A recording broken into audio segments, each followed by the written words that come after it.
Welcome to Devsi law classes. I am Manoj Kumar और आज हम बात करेंगे कि जब कोई पुलिस ऑफिसर एफआईआर करने से मना करता है या दर्ज नहीं करता है तो तब क्या करें। दोस्तों, इसको मैं एक सिंपल स्टेप में आपको बताता हूँ। फर्स्ट, एफआईआर क्या होती है?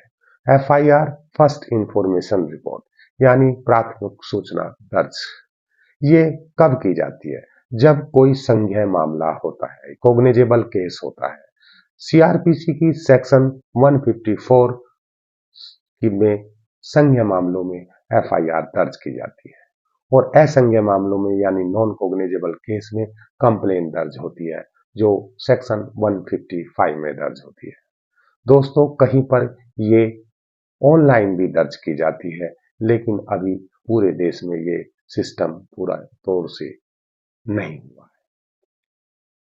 दोस्तों, व्यक्ति एफआईआर करना या पुलिस के झमेले में पड़ना नहीं चाहता, लेकिन कोई भी अप्रिय घटना हो जाने के कारण उसको मजबूरन जाना पड़ता है और वो तब ढूंढता है कि कोई ऐसा व्यक्ति मिले जो उसकी एफआईआर करा दे। लेकिन मैं इसके बारे में आपको सिंपल स्टेप में बताता हूँ।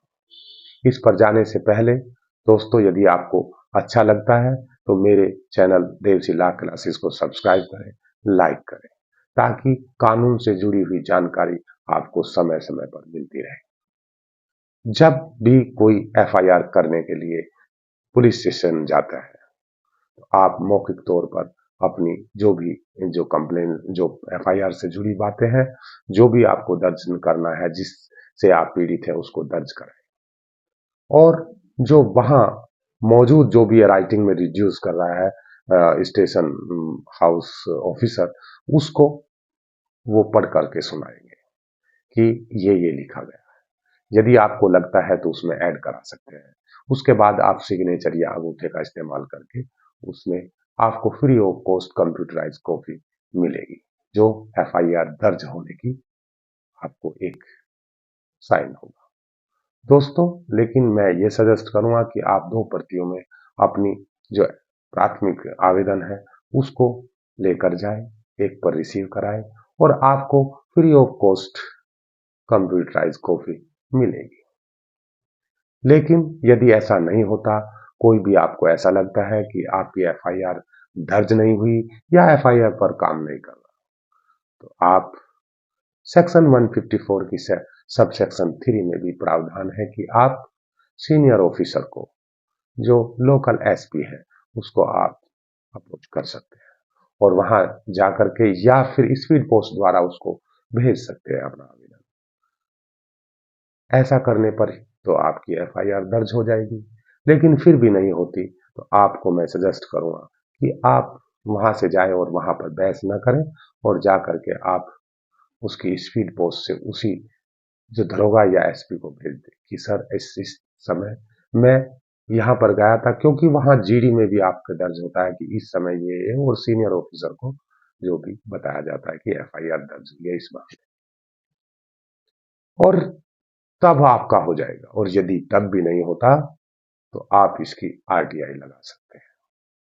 ये मैं अपनी तरफ से सजेस्ट करता। आरटीआई जो एक ऐसा प्रावधान है कि आप ऑनलाइन आरटीआई लगा करके 10 रुपए की फीस दे दें, या फिर यदि आप एससी एसटी में हैं तो उसमें फीस भी नहीं लगेगी, लेकिन आपका जो बिलो रेखा से, जो बिलो लाइन से नीचे के जो पुअर्टी में है, उसका आपका कार्ड नंबर लगेगा, तो आपको वो पैसे भी नहीं लगेंगे। दोस्तों, इस तरीके से आपकी एफआईआर हो जाएगी और उसको मजबूरन एफआईआर करना।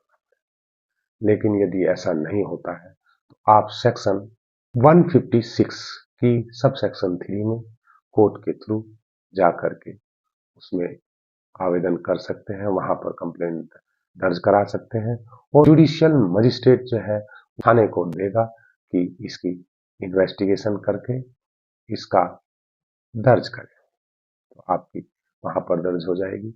और यदि फिर भी नहीं हो रहा है तो आप 200 सेक्शन 200 में मजिस्ट्रेट को ओथ पर वहां पर कंप्लेन करा सकते हैं और आपकी आगे की कार्रवाई हो जाएगी।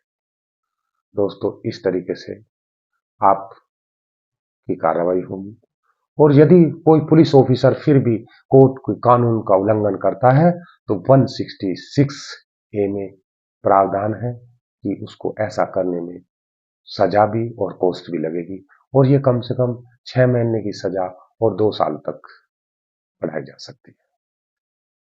दोस्तों, थैंक यू। जय हिंद, जय भारत।